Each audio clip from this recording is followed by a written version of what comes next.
One. Hello, hello.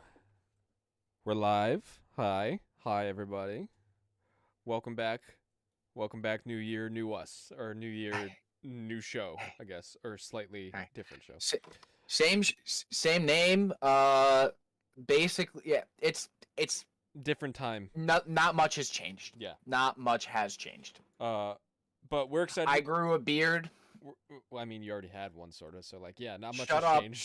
Shut up! I know Don't ruin the bit. You're grasping at straws, but it's all right. Hey everybody, how are we doing? We're happy to have you back. We're gonna talk about what we did, what we played over the holiday later on, what we watched over the holiday, and we hope to hear from you guys as well, what you were up to. But we got a lot to talk about today, and we're actually adding a new section. Yes. To new year, new us. To our little show here. We're gonna talk about movies lightly at first because we're gonna talk about movies that interest us. Which is right now this year is not a lot. So, but that'll trickle. Hasn't had a lot of time to give us movies that we're excited for. Yeah, I mean, it didn't start off great with movies this year so far, but we'll get into that later. First off, I'm gonna start off with tech because, like, as you'll note by the title, CES just happened. And that is my favorite tech conference of the year. What does CES mean for those uninitiated? That means Consumer Electronics Showcase. It's where all the big tech companies debuted their like new prototypes and their new concepts for the new year or like whenever they plan to roll them out. And I'm always pretty excited about it because that's when. And I am now one of the initiated because I had no fucking clue what CES meant. That is it's like the time of year where I'm like, wow.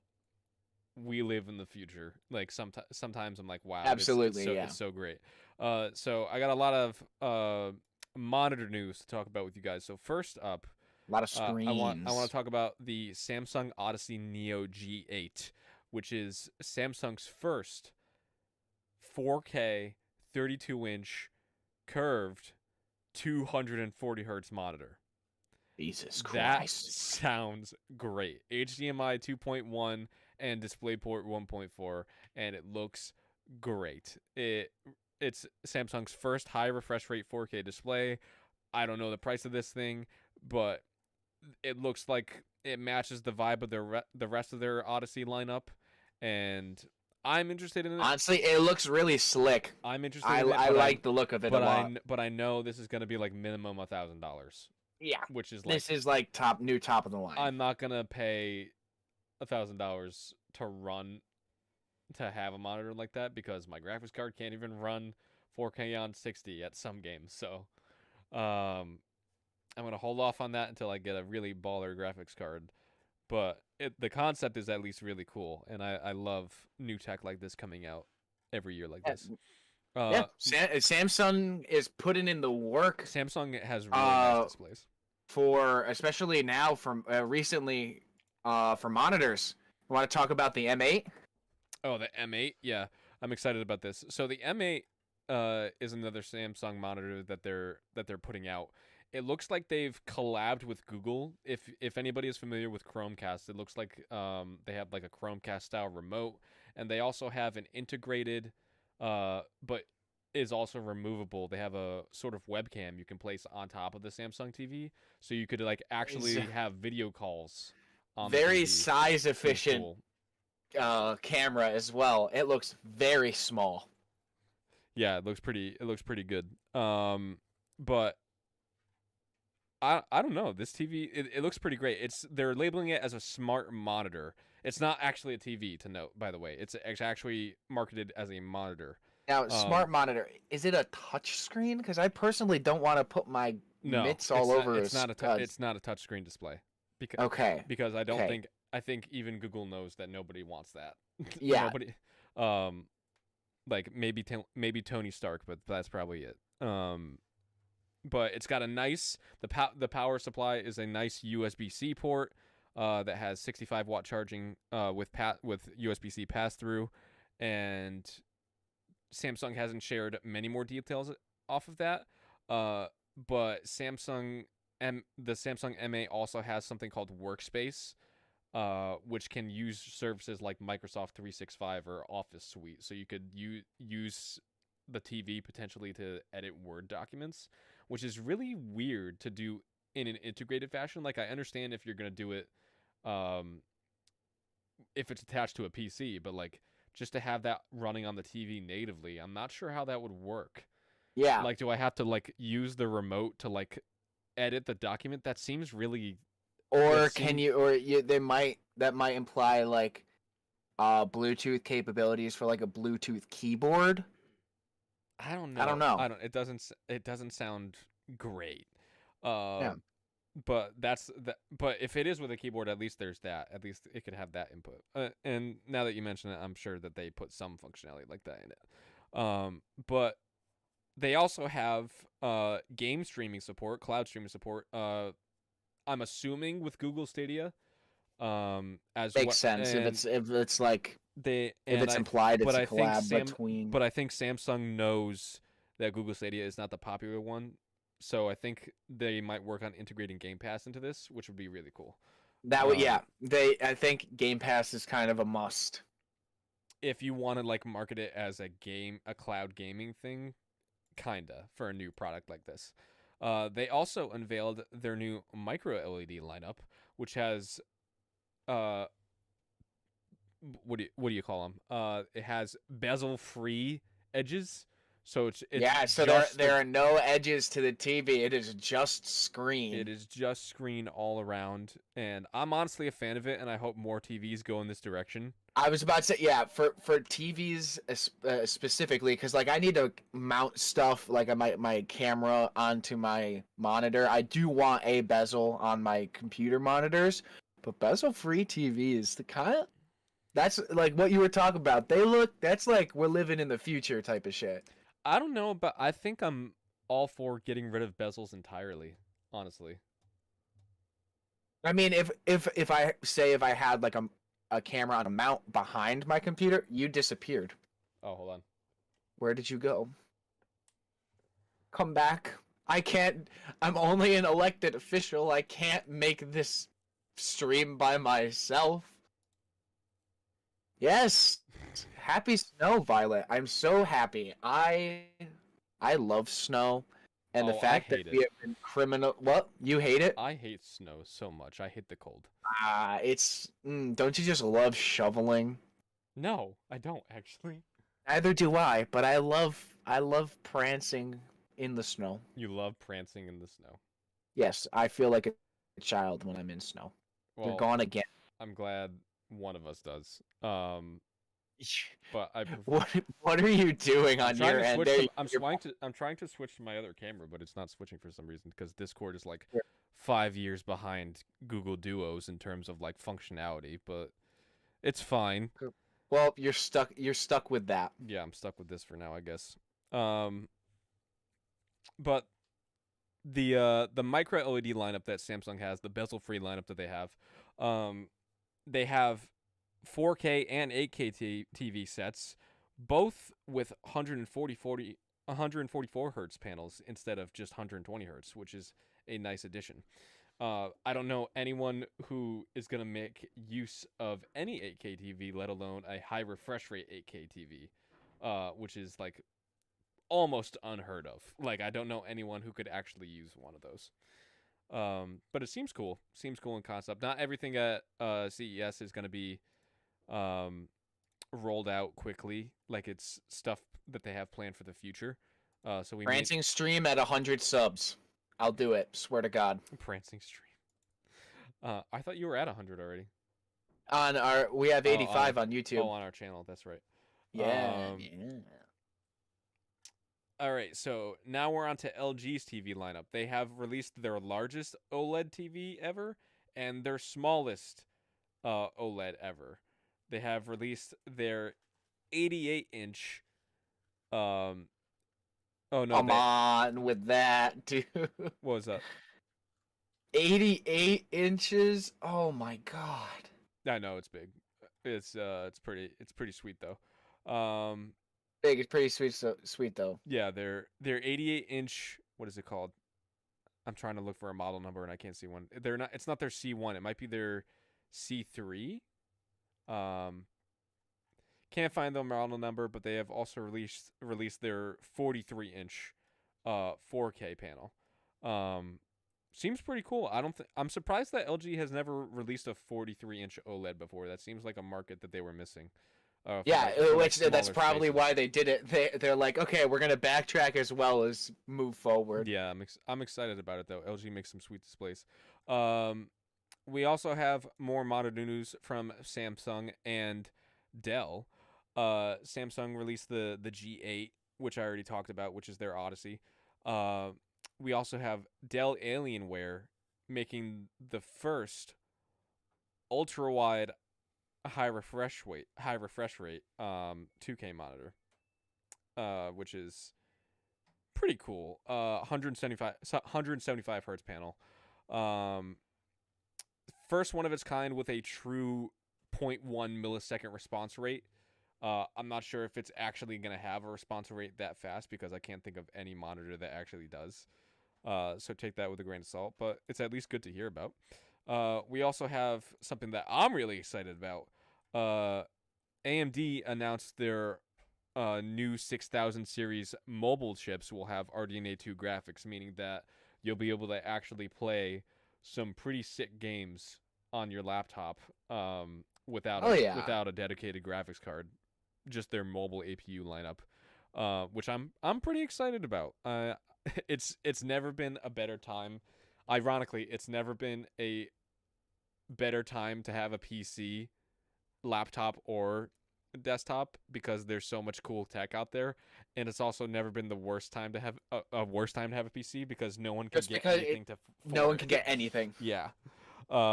These new mobile chips will apparently also have support for, what is it? Who owns Pluton? I think it's who owns Pluton?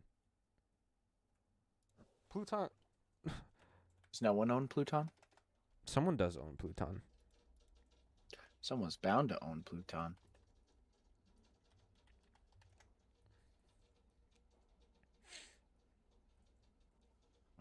Pluton Tech. I thought it was Microsoft. Microsoft owns Pluton. Duh.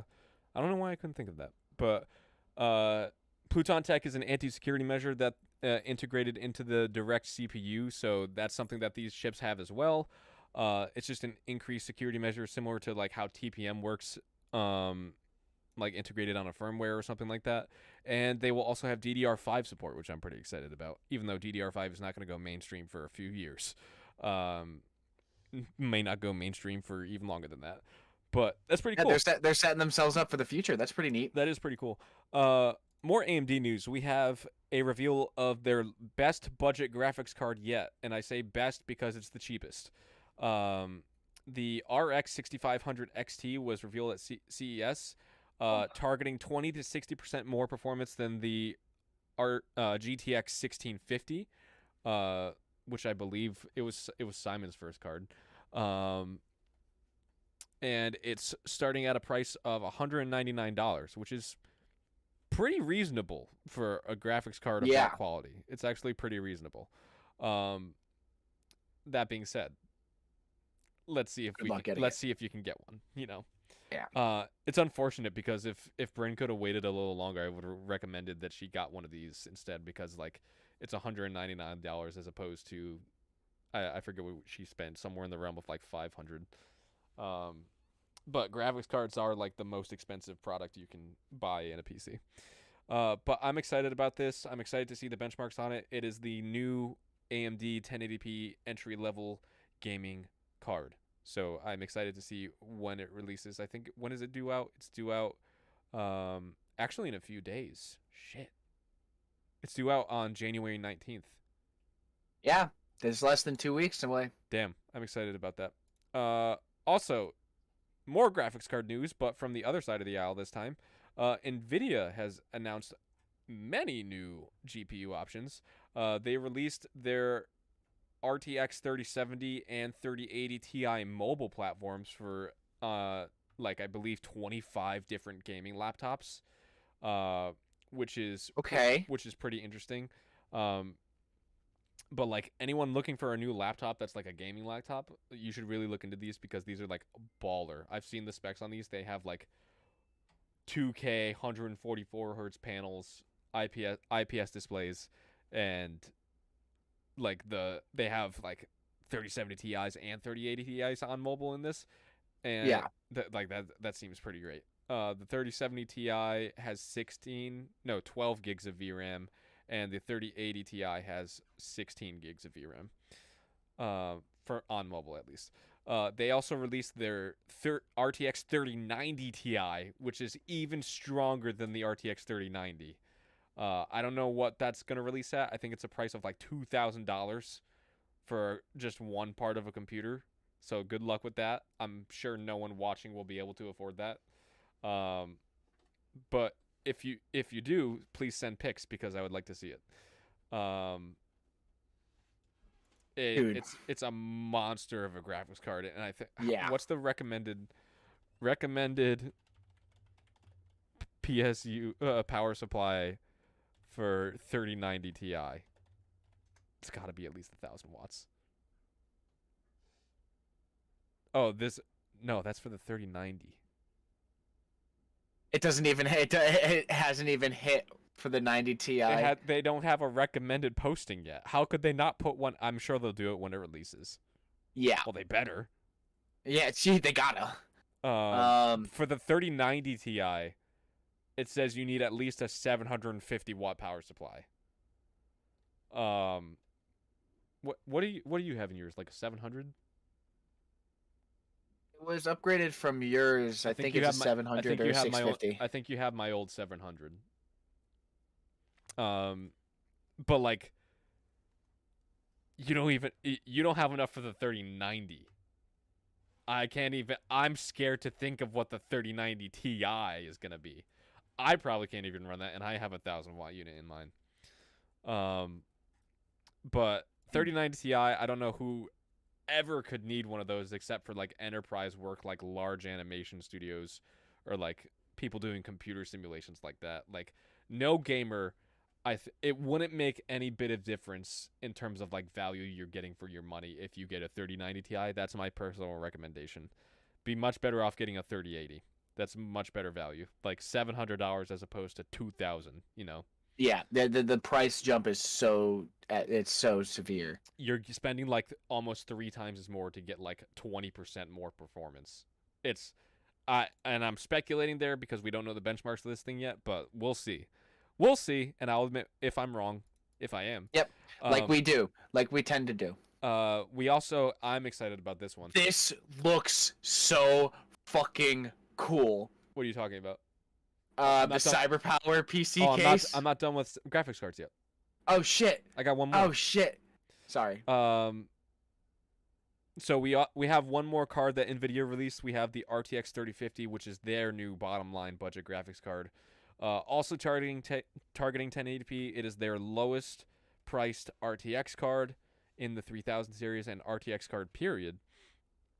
It has 4 gigs of VRAM and looks like it's their new budget card starting at a price of $249. So I'm interested to see what's going to happen with that. Don't expect it to run ray tracing at all. This seems like another RTX 2060 situation. Where like lower end cards like this are not meant to be ray traced on. They're just meant to be like ray tracing is more of a gimmick thing for these than anything else. Do not expect to run ray tracing on pretty much any game at a respectable setting on this. But you need to play Among Us at 800 FPS. No, you need it to handle Isaac co-op shared play on Steam. I got that Among Us running in 12K. I got the Nvidia 10 million. You need it so you can help me beat Hush as the Lost and Lazarus. Do you want to talk about the breathable PC case? Yeah, so you should paste this link in the chat. Okay, I'm gonna do that because this. Do you know how it works? This case is fucking awesome. So CyberPower PC announced at CES that they're coming out with a PC case that has, I think it said 18 mechanical vents on it. Also, your screen is gone again. I'm aware. Okay. It has 18 mechanical vents that will read your system specs every every 5 seconds and open and close accordingly. 18 mechanical vents, not specs. I meant to say vents, not specs. My fault. But it looks like something out of a fucking sci-fi spaceship. It's so fucking cool. So you do know how it works? Yeah, every 5 seconds it will read your PC's specs or like temperatures and output, and the vents will open and close accordingly to provide more airflow. Yeah, basically it's like an adjustable. It automatically adjusts the panels on the front to see which area it needs air in the most, and then it like lets the air filter out in a way where the hot air is focused in one area, and I think that's really cool. It looks so cool. Who's it by? I could see this. It says Kinetic. Ooh, that's the name of the science case, words. Not sure how long, longevity. That's the word I was looking for. Longeability. Longevity wise, I don't know how long it would last, but CyberPower PC cases at least tend to be pretty decent. So I want to get it real bad. It's expected to retail for about $250.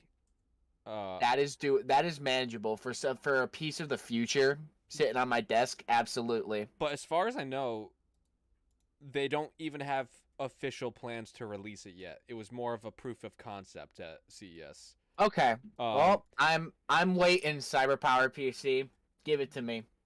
But we'll see. I'm gonna wait on this, just cause like I don't like being a first adopter, because I'm afraid that like some bad issue is gonna come up. Like my mind is already thinking, what if one of these panels breaks? That's what I was saying with longevity. I don't know how long. What do you do? It would last. Yeah. Like I'm sure you can't send in for replacement parts, because that's not how CyberPower operates as a brand. But it's a pretty cool concept. I'll give them that. You want to talk about this next part? Nah, you can take it. All right, so I was not an early adopter of PSVR, but I got in about 2 years after it launched, and it was honestly a really compelling headset when it first launched, considering that the only other ones around at the time were competitive ones at the time were the HTC Vive, Oculus Rift, and the original Oculus Quest. And that's pretty much it in terms of competition. But PlayStation came along and it was like exclusive games. Wow. Like what PlayStation does best. Yeah. But also it had a very high resolution. I believe at the time it was like the highest res VR headset around. It launched back in 2016, which is like newer and higher end ones have come out since then. But like at the time it was pretty compelling. But PlayStation at CES recently confirmed that PSVR 2 is coming soon. And it's going to be the first haptic feedback VR headset. You get that brain buzz going. Which sounds insane. You're going to feel that wind on your face, boy. I am very excited about this. Few things that are going to be different in the PSVR 2 headset, which, yes, that is the official name, and I hate it. I wish they found PSVR 2, I'm so mad. I wish they found a better... It's such a clunky name. Why couldn't they find a better name? It's real clunky. Why, like, PSVR Sense. Like, do that. They called the controller PSVR 2 Sense. The PSVR 2 Sense controllers. That's like, oh my god, it just gets worse. So the resolution for each eye is about 4K in each eye, which is pretty impressive. That means more than 8K total pixels. The features, it offers 110-degree field of view. As far as I know, it's not you can't adjust the field of view. It has HDR support, foveated rendering, and the displays on the inside of the eye lenses are OLED displays, which are beautiful. They also have 90 to 120 hertz display refresh rates. I'm assuming that means you can adjust it depending on the game, or it might be static depending on the game. So we'll have to wait and see on that. One thing that I'm very excited about that I didn't know about when I talked to you about this earlier is you don't need the PS5 camera because it has eye tracking capabilities and it has cameras on the outside of the headset. It has headset-based controller tracking and new sensory features as well as eye tracking. So there's no need for a camera this time around. And another big thing it is a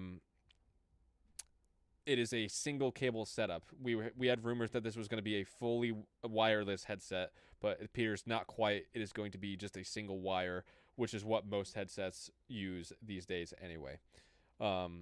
Like most headsets just use that simple USB-C cord, which is exactly what they're going to be doing here. New sensory features. They combined their Tempest 3D audio engine that they have in the PS5. Like I said, eye tracking, which I'm really interested to see how they do eye tracking and implement that into their games. Like if you look at someone in a game and then they react based off of who you're looking at in the game. Like the game that comes to mind is like Half-Life Alyx. What if you looked at somebody in Half-Life Alyx and they react to you only when you look at them, as opposed to just like doing their scripted dialogue whenever, you know? That seems pretty cool. Doing something like that. Obviously, haptic feedback headset, you gotta have haptic feedback controllers as well. So the PSVR 2 Sense Violet controllers says it have tases those. you every time you take damage in game, which I can't wait. I'm excited about that. I'm excited to see what they do with the haptic feedback and how they implement that more. Like the PS5 DualSense controller already has great implementations with the games that do have it. I wish it used it more, but we could talk about that on another day. They're saying that the eye tracking is to allow the player to have a more intuitive response and to have a more lifelike experience for heightened emotions and enhanced expression in the realism of their gaming, which I'm like, it sounds like exactly what we were talking about. Like, it sounds like people will react to you looking at them or looking at a specific thing, which is exactly what we were saying. Other specs on it, there's 4 cameras on the outside of the headset. I assume it's like an Oculus Quest situation where you have 2 cameras on top and 2 cameras on the bottom. That's what I'm assuming anyways. Or something along those lines, maybe like oriented differently, but that's what I'm assuming. Yeah, you remember? Okay, so for those of you that remember 6-axis, do you remember 6-axis controls? You probably don't, because it was a PS3 thing. Yeah, no. So 6-axis motion controls was like the first foray into like Sony's like motion control business. They're actually bringing back 6-axis for PSVR 2, which I'm like, okay, I'm excited about that. Now it's time. It wasn't time before, but I'm excited to see what they do with that this time. Vibration on headset. Yep, they have a built-in microphone in the headset, which is pretty interesting. I don't know why you would need it. Saying hey and getting a person's attention, and when they see they're looking at you, they respond, which is that would be fucking, oh my god. Ugh. You see, my mind went immediately to VR multiplayer games, which just no. Like you mentioned, you wanted leave that to space ping pong. You mentioned you wanted VR chat, and I'm like, dude, no. Just no. Like it's the meme and that's it. Like there's nothing. Yeah, no, that's why I want it. That's why. For the meme, bro. One thing I am very excited about, this is something that makes me very upset about the Oculus Quest controllers, is I know they could change the name to MetaQuest, but I'm going to continue calling it Oculus because that is dumb. But you have to replace the batteries every time, like it's like Yeah. 2006, and you Yeah. can't recharge the controllers. In PSVR 2, you can recharge the controllers on and I'm like, wow, it's like we're living in 2012 as opposed to 2006. Yeah. But I'm pretty excited about this headset. It seems very compelling. But I will talk about more VR stuff later on. So moving on, we have Intel's whole thing at CES. They say that they have a whole new CPU lineup, mobile and desktop. I think they dropped like combined like 25 different variations of CPUs at CES, which I'm like, wow. But they're really going in on 12th gen in a way that I don't think I've seen them do before. And they also said that their Intel Arc GPUs are for gamers are coming, quote, soon. Great. So expect to hear more about that. Their planned launch is sometime in Q1, so we'll see it hopefully sometime before April. But that's all the info we have on that right now. This is a really cool concept. Yeah, dude. This fucking stuff from BMW. So BMW released a new electric vehicle that's kind of like an SUV compact that appears to change color. Like it starts off in sort of a silver-esque color and then changes to like a dark matte metal. Apparently, this was a collab between BMW and E-Ink of all people, which is they own E-Ink Prism E-Paper, which is what covers the SUV. It is covered in E-Ink Prism paper, which is what the thing that enables it to change color. BMW said it could increase personalization options and make the car more noticeable in certain conditions, meaning like in snowstorms or in like harsh rain. BMW said that on cold days, it could turn to black to absorb sunlight and more efficiently heat the interior. So this is not just aesthetics. It appears to have practical applications as well. The e-ink display doesn't absorb any light itself. It only reflects the ambient light, and it uses energy when it changes colors. So that is very interesting. The vehicle can also turn white to reflect sunlight and stay cool more easily. So I assume you'll want to go lighter colors in the summer, dark colors and then in the dark winter. colors in the winter, for the purpose of like energy transfer and heat transmissibility. But that seems really cool. Like I saw footage of the thing actually changing color, and I was like, cyberpunk. Yeah, dude. No, I saw it too. Like, so so cool. I don't know how much it costs. We don't have a price on it. I'm sure it's way too rich for my blood. Yeah, this is just a concept right now. I'm sure it's way too rich for my blood. He's probably spent millions of dollars on that. Also, more Sony news. You didn't think Sony was gonna leave their hat out of the TV ring? Did you think that?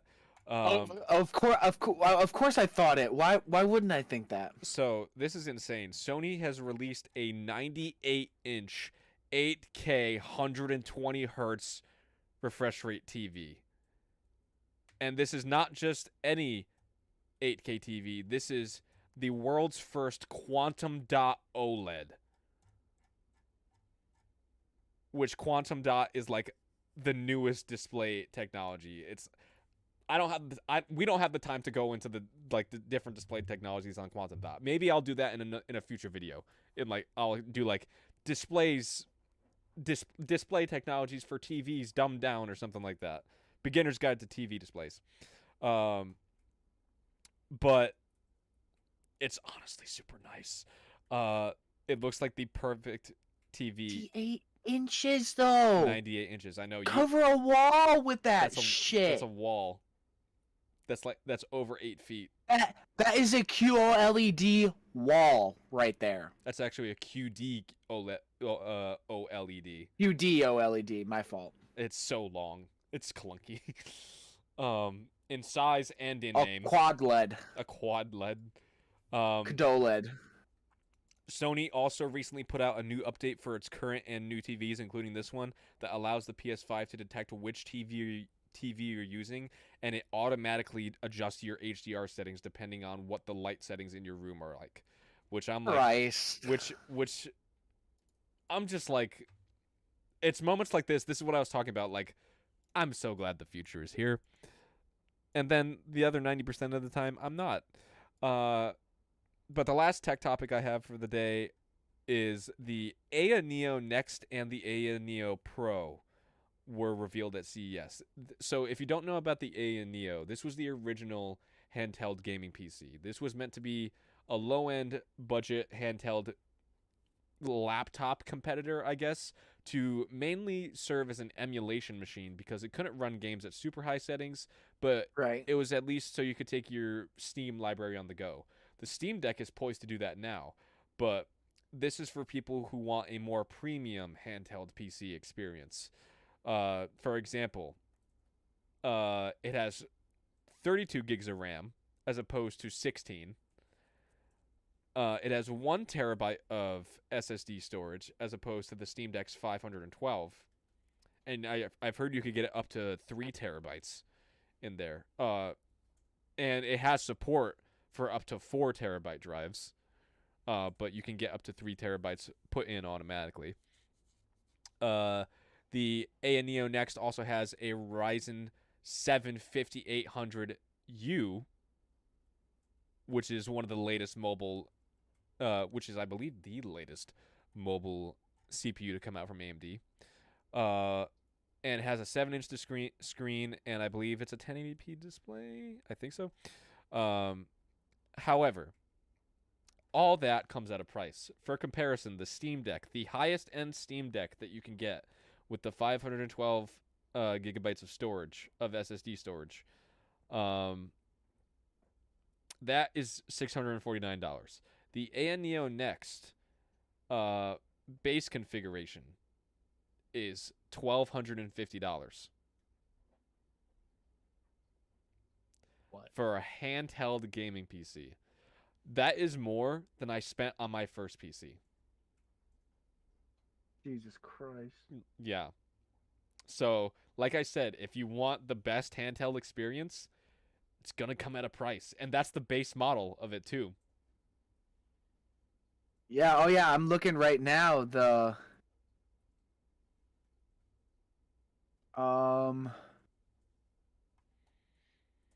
also set Aya Neo's portable PC, the Aya Neo Next Advanced, which is coming in February, is 1,345. I got to admit, the white Aya Neo Next with the white like outside and then the orange buttons looks really good.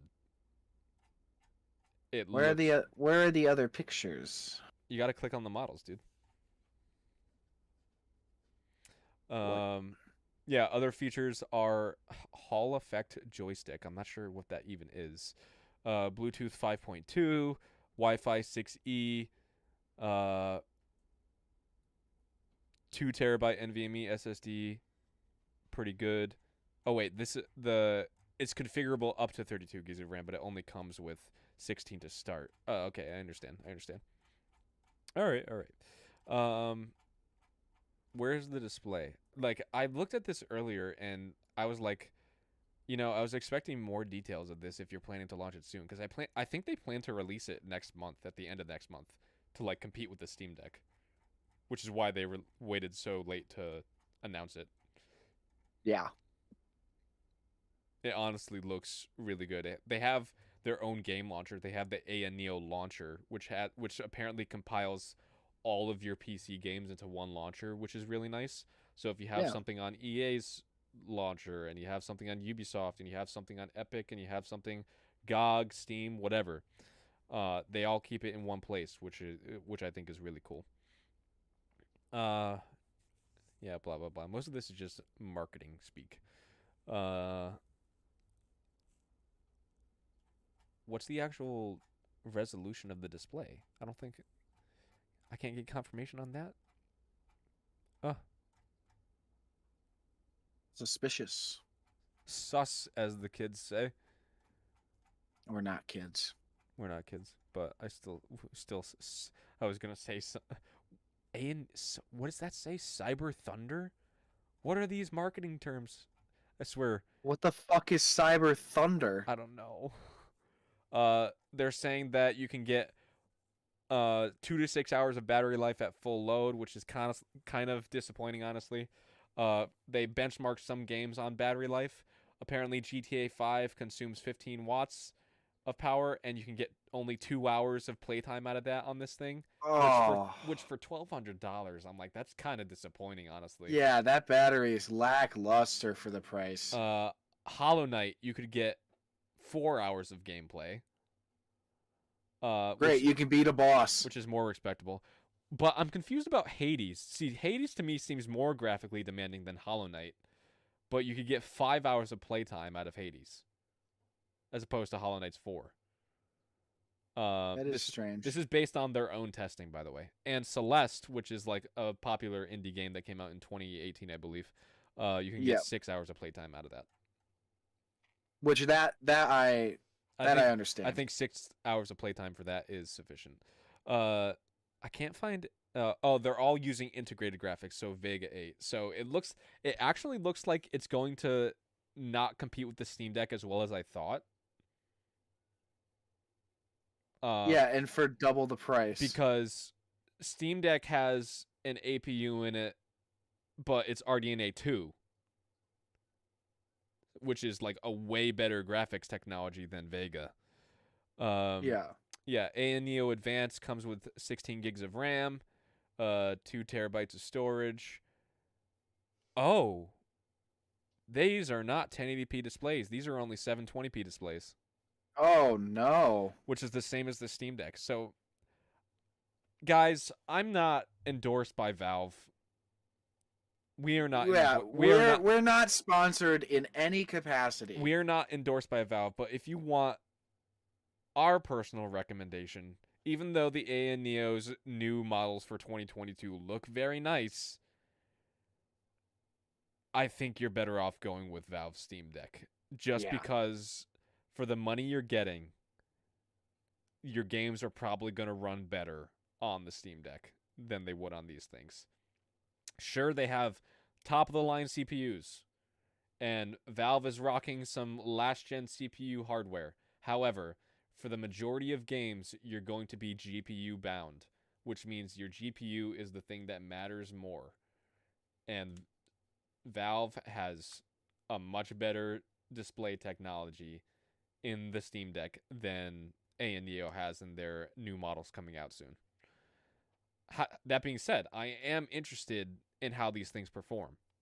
Yeah, I can't wait to hear about them after they come out. However, having already pre-ordered having already reserved, they say, a Steam Deck that is poised to come out next month for me, I'm so excited. I can't wait. We should review it. Can we review it? Can we do a video on Absolutely. that? I want to do a video on that. Just because like I can't think of a better like tech product to actually review on the channel. It's so cool.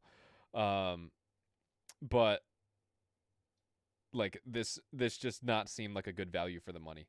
Like I would not spend $1,250 to buy the ANEO next.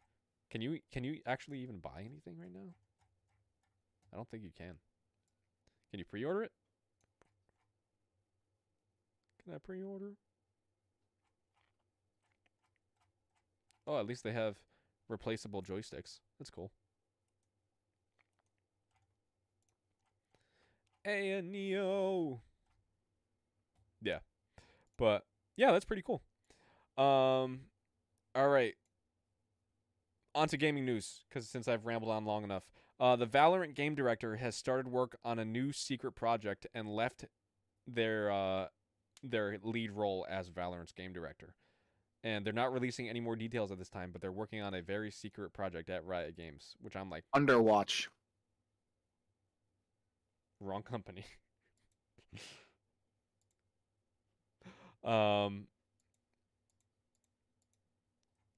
And I'll skip that one.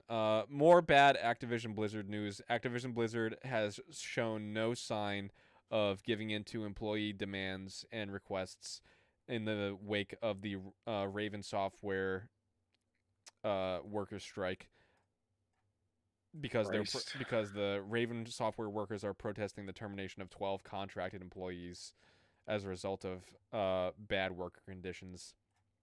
And I'm just like, Activision Blizzard is like really their own worst enemy here. They're really not helping themselves out. Nope. Samsung Gaming Hub is a thing. That's reportedly also the technology coming to the M8 I described earlier, which is like, again, Okay. game launcher inside of everything. Like it's their own proprietary game launcher. Apps that will be linked are Amazon's Luna, Stadia, and GeForce Now, which is the best streaming software apart from xCloud. So you should honestly look into that. Actually, you can actually use a virtual 3080 with a subscription to GeForce Now. So What? do you not know what I mean by that? I You know, I can infer. You're familiar with cloud streaming, right? Yes. Yeah, like they have a data center off somewhere, and they're streaming over the internet the performance from that machine to your actual console or TV. That's pretty neat. Yeah. That's pretty fucking cool. So you're actively using a 3080 just over the internet, which is not as good as native, but like it's pretty compelling.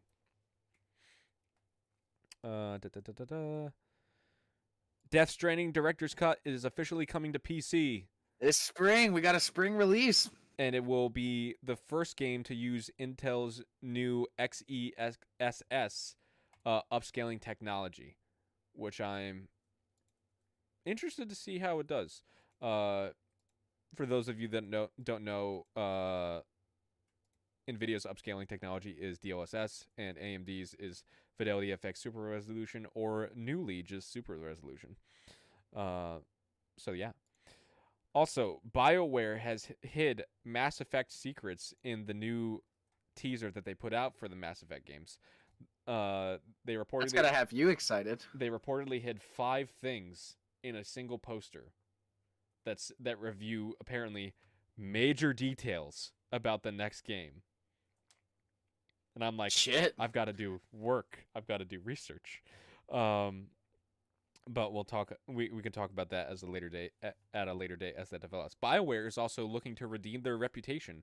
BioWare, for those of you that don't know, they're the developers of Mass Effect and the Dragon Age games. Unfortunately, they're also the developers behind Mass Effect Andromeda. Yeah. And took a downward turn. Even more notably, Anthem. Yikes. And they're looking to return to the Mass Effect, or to the BioWare of old, where they were trusted as a developer by fans, and they had fan support just inherently. And they said, we realize we need to do better. We realize that we need to earn back fan trust, and you guys just can't give that back to us because we've done not a great job the past few years. And they said, the reason we are not releasing any more details about our future projects are because we want to make sure that we take the time we need to, and they are up to our standards. The BioWare standard that we were so stringent with ourselves on in the past 10 to 15 years ago that gave you guys the games that you love. I really appreciate their sentiment. Yeah. I think they did a good job saying what they stating their intentions. I wish more people were like that. I wish more. Yeah, I wish more like studios did what BioWare's doing right now. Like EA, for example, or DICE, or Activision. Or Activision. Being accountable for your actions. Yeah. Also, Mario Kart 9 is reportedly in development. Say what now? What? Yeah. That was one of the last things I added. I don't think you saw that. The new Mario Kart is reportedly in development and takes, quote, a new twist on the kart racer franchise. And I'm like, this is interesting. Like, I'm taking that with a grain of salt, but they're hinting that it could be like the same formula change that Double Dash did, way back when. And I'm like, if there's one thing Mario Kart needs, I think it's another change like Double Dash put out. I really think that Double Dash was paramount for the franchise, and I think it 8 kind of, I don't know. It's definitely a spectacle, but something about 8 I'm not a big fan of. Double Dash will forever be my favorite one. Well, you have to remember 8 is also fairly old at this point. It's from 2014 and started on the Wii U. Yeah. So there's that. But like one of my favorites was Mario Kart DS. That was a great one. I also liked Mario Kart Wii. Mario Kart Wii was also very good. It was very good. I think a lot of that was chalked up to the Wii controller though, and how fun it was to just like use that. Yes, absolutely. I know what you mean. Real quick, I just want to run through Xbox Game Pass editions for the month of January. So we have Rainbow Six Extraction coming day 1 to Xbox Game Pass on January 20th. That's the long-awaited spin-off game to Rainbow Six Siege. We have Gorogia. I think that's how you say it. Gorogia.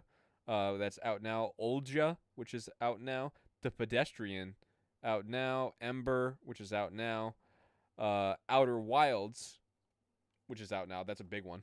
Spelunky 2, out on January 13th. The Anacrusis, out on January 13th. And like I said, Rainbow Six Extraction later in the month.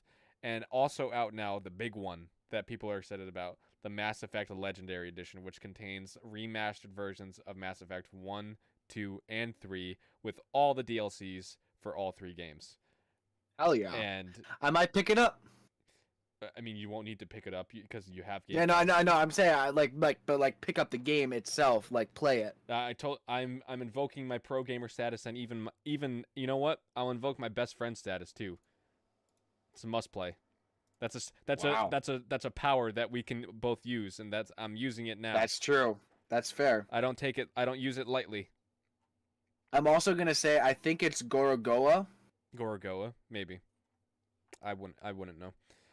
Things leaving Game Pass in January this month. Desperados 3 is leaving. Ghost of a Tale is leaving. Mountain Blade Warband is leaving. Pandemic, the mobile game, is leaving. Yeek, a postmodern RPG, is leaving, and Kingdom Hearts 3. Sadly, Kingdom Hearts 3 is leaving, unfortunately. I mean, depending on how you look at it, it may be unfortunate or not. That's true. That's true. But yeah, those are the Game Pass editions. Do you want to talk about the Bloodborne remake? Yeah. Let me just get out of the. Not much to say except that it's going to be releasing soon. Yep. Everyone knows about Bloodborne. Came out in 2015. It's a great spin-off, or like great standalone game from Software. The last few years, we've mentioned this on stream before. The Bloodborne has a fan demake where they're remaking Bloodborne in the style of a PlayStation 1 game, graphics and mechanics otherwise. I'm just looking for the date. January 31st. Where is that? Not in the article. It's not in the article. Oh, son of a bitch. Oh no, wait, it is. Oh. The very end, like the last 2 lines. Ah, okay. I didn't see it. It's hidden. Actually, I saw February 25th, but that's Elden Ring. But yeah, so like over 4 years in development, the Bloodborne remake is coming out January. You gonna try 31st. I'm gonna try it. I'm gonna see how much of the game they put into it. I don't know if it's the entire game. It would be cool if it was the entire game, but I think it's just going to be a few sections. It's a fan project, so like I don't know. Yeah, I don't think it will be the entirety. Seems pretty cool though. Yeah, I'm really excited. Yeah. Oh no, so that's confirmed. Okay, the demake will unfortunately only go until the second boss, Father Gascoigne. Father Gascoigne. Okay, yeah, that makes sense. Yeah, I mean it's still a cool like little project. I guess if you're itching for more Soulsborne games, to take this little nugget to hold you over until Elden Ring. Hold us over for 26 days, Honestly, 25 honestly, days. if that's when the game cuts out, you could probably beat it in like a day. Honestly. Yeah. All right. I'm gonna talk about this next one because I'm upset. Okay.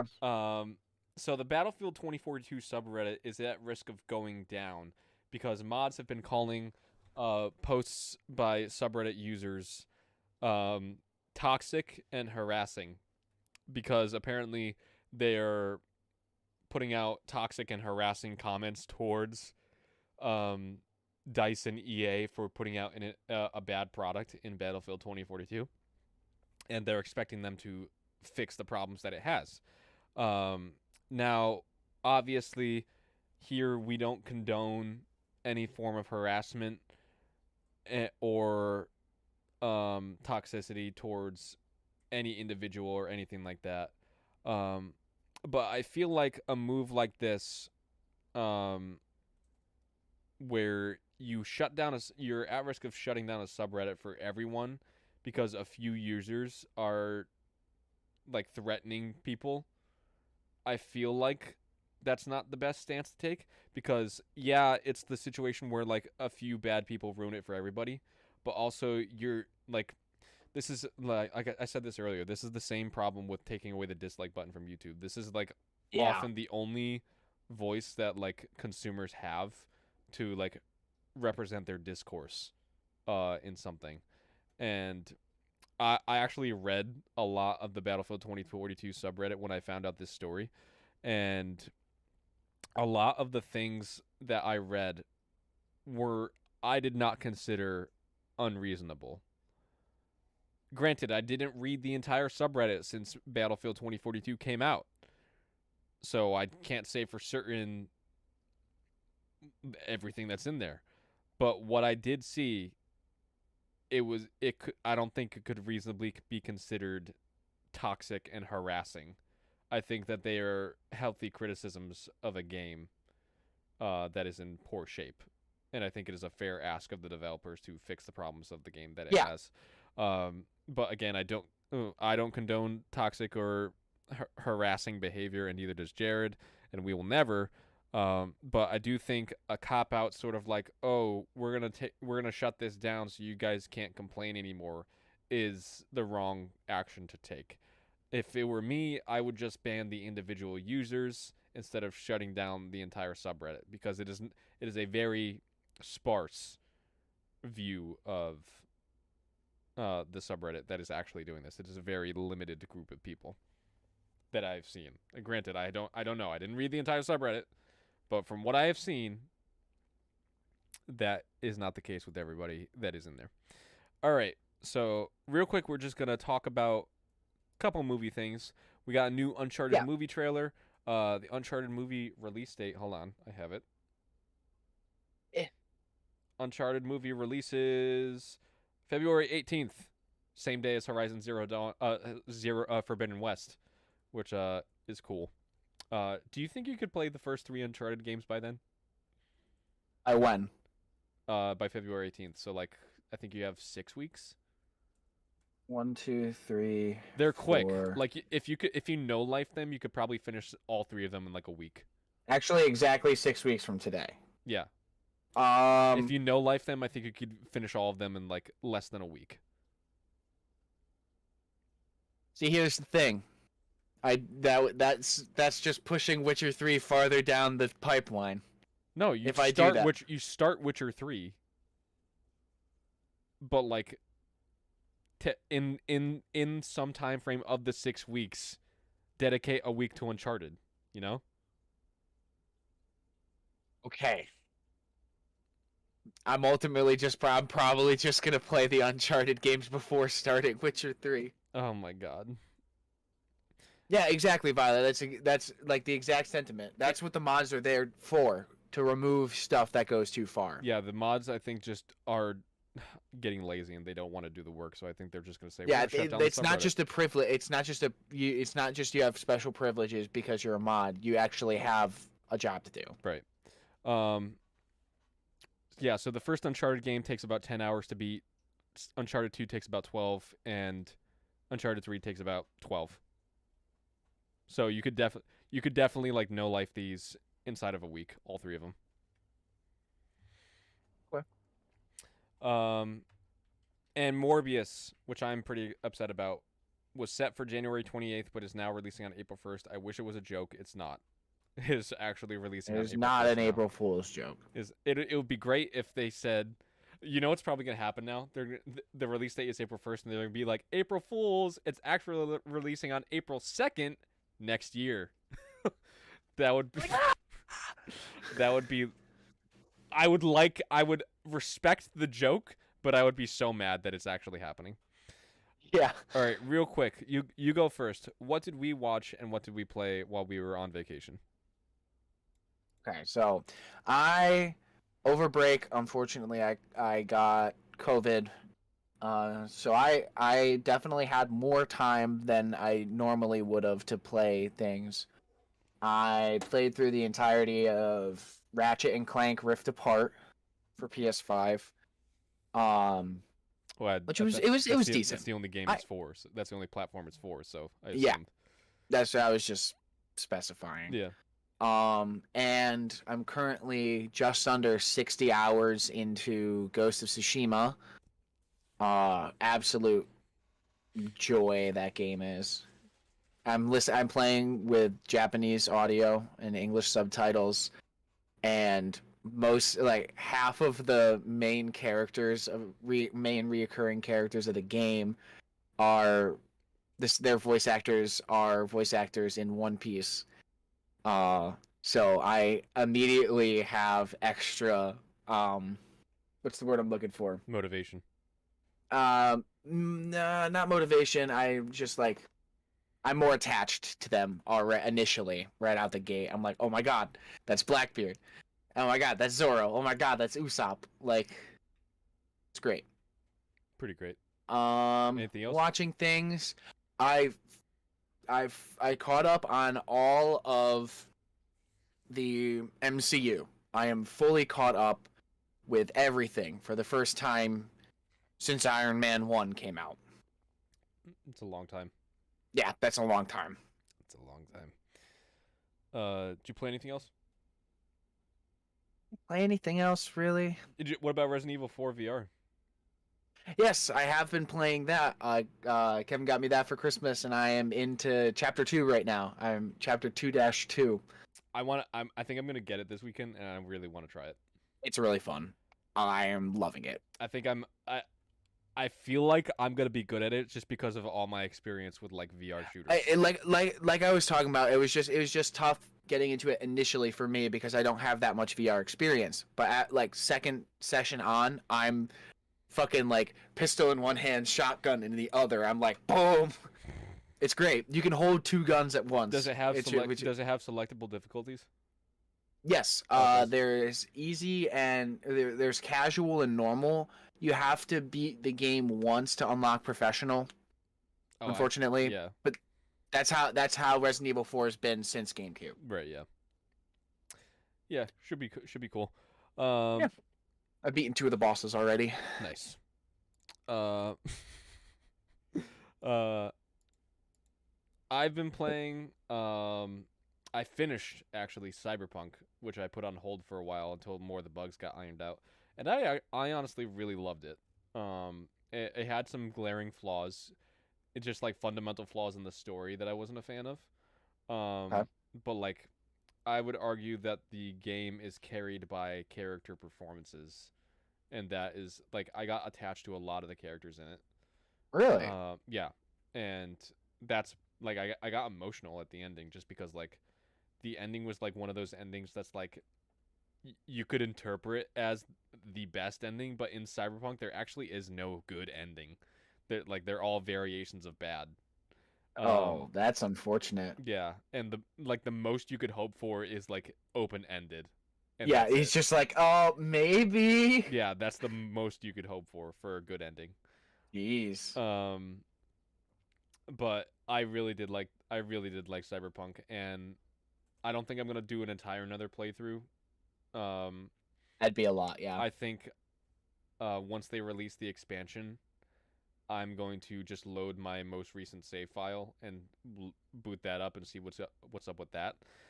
Um, however, I have also been playing. I finished actually just a couple days ago, the Mass Effect Legendary Edition, and I have never played the Mass Effect games until this past month. I fell in love with them. Like, Really? it's one of those times. Like I'm usually pretty like introspective when it comes to games that I play. I'm usually Okay. pretty emotionally reserved by myself at least. Like I usually have like I think things. I'm like, "Oh, that's cool." I don't often like just like out loud react to things.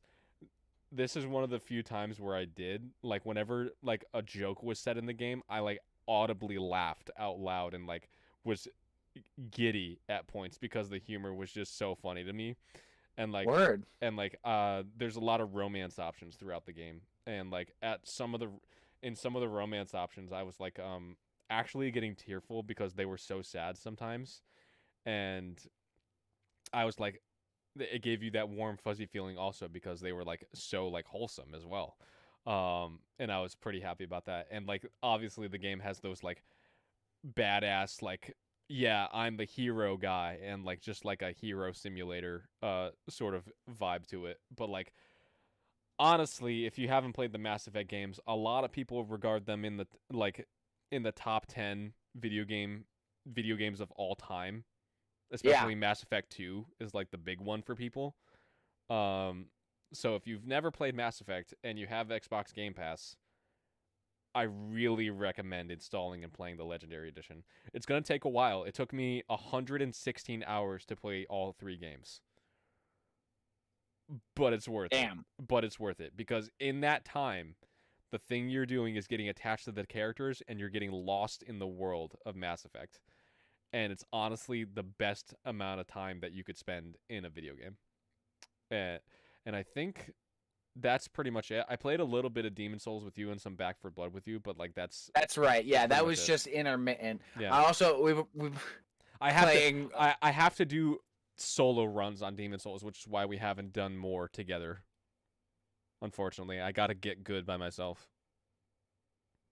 Unfortunately. I mean, I think I have one more stone actually. I think I have one We more. could, yeah, we We could could we use the could one go. more stone. And My honestly, God. if you could just keep me company while I play cuz I'm scared. Yeah, no, I just like if you just stream it over Discord. Pretty much. Um Oh, also speaking of, I forgot to talk about this. Discord integration with PS5 is reportedly happening very soon. Thank God, this is huge. Like it's gonna happen like within probably a month. Oh shit. Like I said soon. Um, and I think that's all we wanted to talk about. All right, you take it away with anime. Okay, we got a It's been 3 weeks. Good chunk of We had a news. lot of major announcements. Gonna start with it was gonna happen eventually, but I knew that like listening to all of my like news podcasts that I do, it's just the one. Where they talk about weekly true crime. Um, like they talk about updates for stuff, and they release every Wednesday. A bunch of the time on Thursday, major news is updated, so they have to wait all week until they can talk about it, and then it's essentially like old news. So they get frustrated with that. Our last stream was December 17th. December 18th, it was announced that Bleach, after almost 10 years being canceled, is coming back for its final arc to be animated. The Thousand Year Blood War anime adaptation is confirmed for October 2022, and I could not be more excited. Just this last year, I watched Bleach. at my friend's incessant recommending. Thank you, Jordan. It was an absolute blast. And then I read it because he was like, yeah, the final arc, like the final arc, it was canceled before the final arc. So I read it. Final arc's fucking nuts, and I cannot wait. It's officially going to be done. Studio Perio or Periot, I don't know. I think it's Perio, is doing it. It's not the same. It's not the same studio as the rest of the series. But damn, man, that trailer looks gorgeous. Let's see what else. The soundtrack of what I heard did sound really good too. And it was like an updated version of Ichigo's theme, where usually the vocals come in on 3 of the first measure, but like they moved it up, so now it's coming in on 1. So it's like the same song, but it feels different. Oh, it's so cool. Let's see. We also got the second half of Attack on Titan season 4. Labeled Attack on Titan the final season. Part 2 is coming in 2 days. It's starting on Sunday. Can't fucking wait for that. I caught up in the manga after season 3 ended, and I was reading it monthly, and I cannot wait for this. It is just recently they released a new trailer calling it this a crescendo, which I'm really excited for. So yeah, that's coming January 9th, this Sunday. We have a live action stage play of Demon Slayer Mugen Train arc was announced. I didn't look too far into this. They have a promotional poster for it. All of the characters look really good. Inosuke's boar mask doesn't look awful. It will run in Tokyo and Kyoto in September and October of 2022, which that's really cool. If it does well enough, maybe they'll have like a recording of it with English subtitles. But so yeah, we talked about the Uncharted movie. Did we talk about Morbius? I forget if We did. We did? Yeah. As well as Morbius, we have an announcement that Odd Taxi is getting a movie that's coming out on April 1st. Odd Taxi being the one-shot season show this past year came out. Actually, it might have been the anime might have come out in 2020. Not sure. Early this year or late 2020.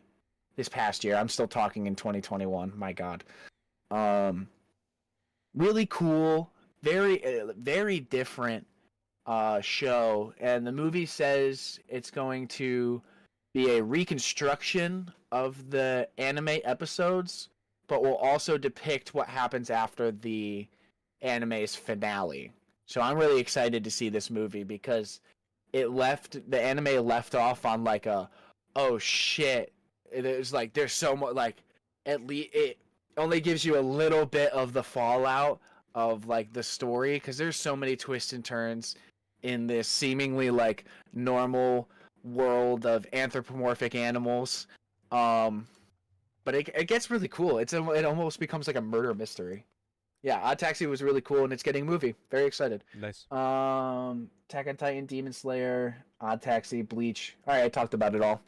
Word. Just wanted to run through a few things Violet said in the chat.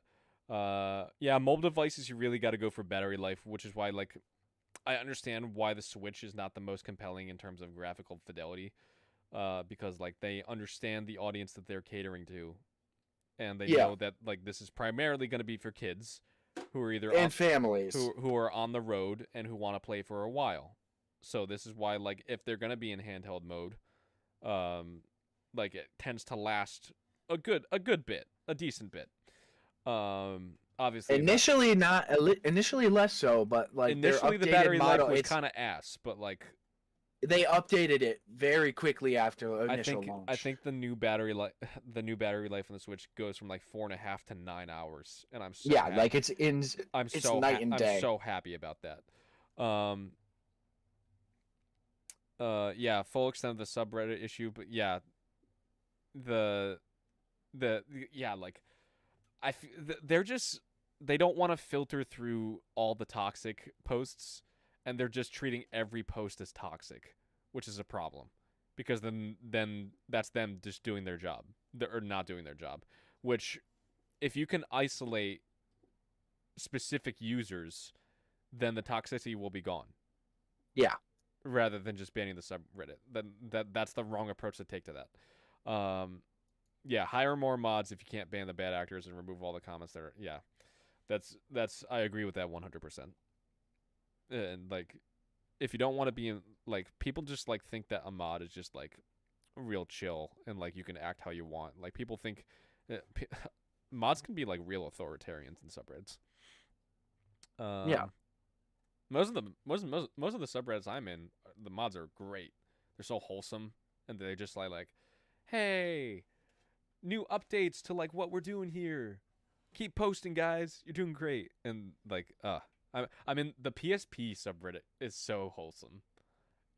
That's so we great. all just love, the PSP, and we're like, I picked this Spider-Man 2 UMD movie up for $5 today, guys.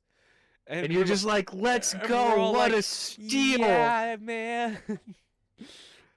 It's so wholesome. It makes my inner child so happy. Oh, dude, a couple of months ago, I can't remember how long ago it was. This past year, one of the Facebook shit posting groups I'm in, which is Spider-Man shit slinging, had a whole someone did like a whole 20 meme arc of Peter Parker is a PSP user. And like all the memes were just about like the capabilities of the PSP and stuff. Oh my god. It was, you know, PSP is like it's You know what celebrity? kind of like the fan You know favorite. what celebrity also has a PSP that I was surprised at and like actively still plays it Oh god, on set on movies? I I know who it is because I remember reading about this, but you have to remind me. Daniel Craig. Yes, there it is. He was playing it on the set of No Time to Die. And I'm like, are you fucking kidding? Daniel Craig plays PSP games for fun? He's so cool. Daniel Craig's a fucking man. My respect for him went up like 10,000 points after I found out that. 10,000 social credit. 10,000. All right, we'll get you guys out of here with what to watch and play this week. Not much, because we have entered the lull point of the year before new games start releasing. But so we got a bit of a short list for you guys, but for games, we have Demon Gaze Extra is out on Nintendo Switch and PS4. What? Demon Gaze Extra. Gaze. I was like, what did you just say? Demon Gaze. Demon gaze. Yeah. Did I say something? Say wrong? the word without reading the word. I did not hear it as Gaze gaze. Gotcha. No, yeah, I understand. That's not how I heard it. Gotcha. I understand. We got there. And that's the only game that released this week. No. Yeah, like I Cool. said, we've entered the lull period of the next week. Got some interesting ones, but like for now, not much. All right. Line up the movies. A lot of C tier movies on this. Yeah, a lot of C tier. A lot of shovelware movies. A lot of them don't have posters. Much like The Machine. We have DC Showcase Constantine, which I didn't know about. Interesting. A Serbian documentary. Is that have to do with a Serbian film? Oh yeah, a documentary that takes an exclusive look at a Serbian film with never before seen footage of the film and the worldwide reactions of one of the most talked about and controversial films of the last decade. A Serbian film is fucking horrifying. We have Bubble Gum. All right. Heart Stones. I don't know what that is. I imagine a lot of these that don't have posters don't have descriptions either. Yeah. We have A Life on the Farm. WWE Day 1 2022. All right. We have Moonflower. That looks like it could be an album cover for oh, whoa, I can't even think. 1975. That looks like a 1975 concept album. I'm Ethan, a film by Ethan Trin. All right. I believe We you, had Ethan. Yeah, we had the Harry Potter 20th anniversary Return to Hogwarts. We have The Machine again. We got two machines. Twice. War of the Machines. Oh my god. Carole King and James Taylor, Just Call Out My Name. It looked like a concert. I seen it in film, I guess. Might be a biopic, honestly. Maybe. Monsters in the Closet. This Pandora's box can't be closed. That was the tagline. New Japan Pro Wrestling Wrestle Kingdom Tokyo Dome 16 Night 1. That was the title. Each Day in a Moment. We have Howie, which I'm going to click on because I'm curious. After 3 years, Pete and Howie reconnect and discover the past has consequences. Okay. That gave me nothing. We have New Japan Pro Wrestling WrestleDome Tokyo Dome 16 Night 2. The Kingsman came out yesterday. I can't wait to watch YouTube compilations of all the scenes with Rasputin in it. We have the 355. And out today we have Embrace Again, which looks like you got like the cherry blossoms. It's a bunch of it's very like the movie's not over here anymore. It reminded me a lot of the cover of I Want to Eat Your Pancreas. It was I Want to Eat Your Pancreas-esque. From the director of Finding Mr. Right. It's a feel-good movie from Japan. And I just want to say that tomorrow is New Japan Pro Wrestling WrestleDome Tokyo Yokohama Arena. I've been reading it wrong twice. Yokohama Arena 16 Night 3. Oh no, the first two were in Tokyo Dome. I thought I was just being insensitive. Sweet. Okay, that is all. That's all for movies. All right, sounds good. All right, so real quick, we got Around the World in 80 Days limited series is out on PBS. We got 911 Lone Star season 3 is out on Fox. The Cleaning Lady season 1 is out on Fox. Abbott Elementary season 1 is out on ABC. Grand Crew season 1 is out on NBC. This Is Us season 6 is out on NBC. Good Sam season 1 is out on CBS.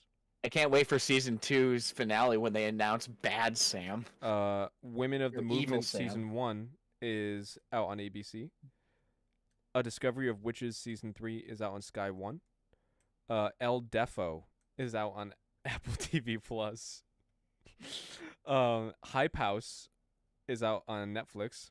Johnny Test season 2 is out on Netflix.